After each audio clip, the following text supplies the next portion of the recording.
I heard my 3-year-old say, "Mommy, Patrick's asleep in the water." And I sprinted those 3 feet I had left to get back to the bathroom and found Patrick face down in the water in the bathtub. And he was blue, his eyes were rolled back in his head, and he wasn't breathing. And I started immediately crying out to the Lord to help me. I knew in my heart, without a shadow of a doubt, everything was going to be okay. What the results were going to be, I didn't have any idea, but I knew that God was in control and that everything was going to be okay. And I think that's probably the only way I made it through the next 14 hours.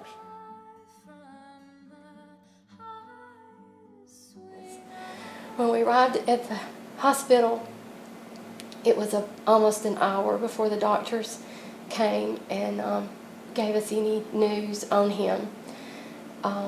There wasn't much encouraging news. There could be anything from minimal brain damage to a vegetation state. It was just a wait and see process.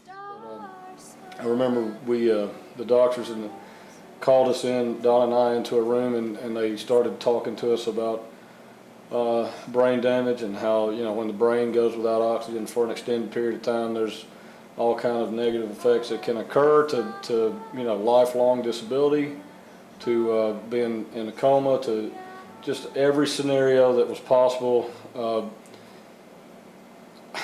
Again, my only explanation for this, because obviously I wanted him to be fine.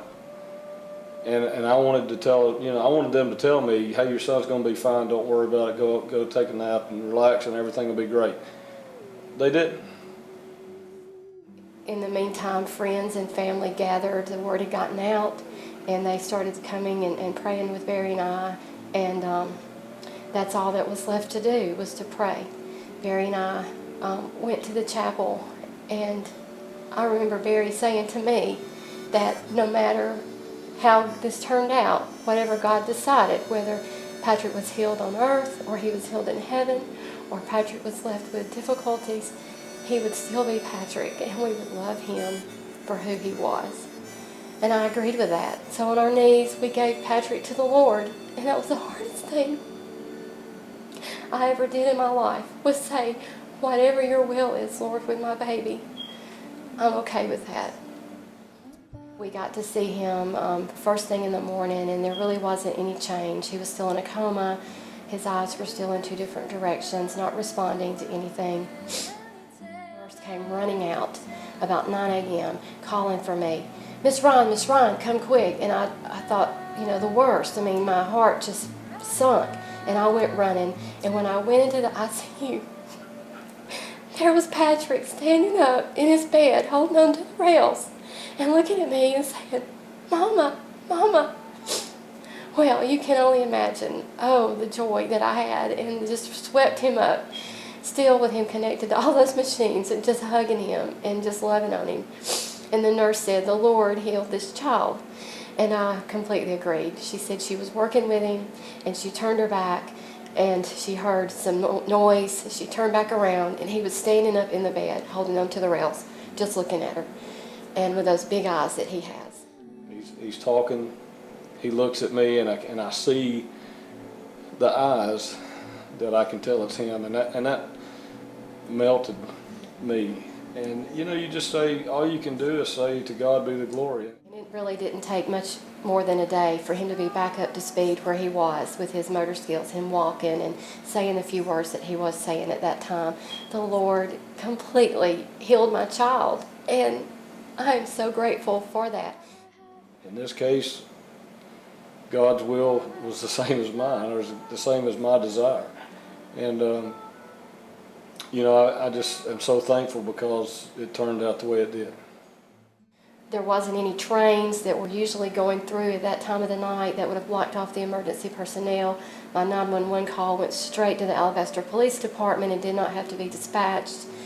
The underground utilities had just been installed at our apartment complex in Alabaster, and that was the first underground utilities at that time that they had built.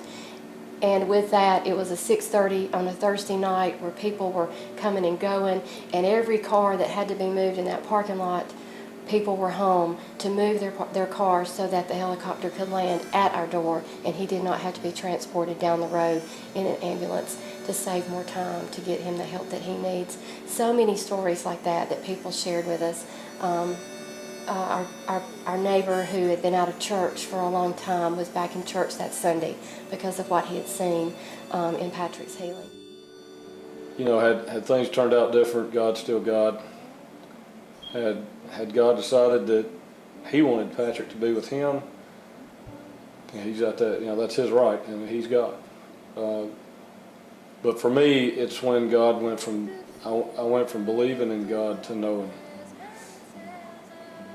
God. And the Lord is good, and he never left us, even in the most horrible time of my life. The Lord was right there with me and blessed me and my family, and I am so grateful for that.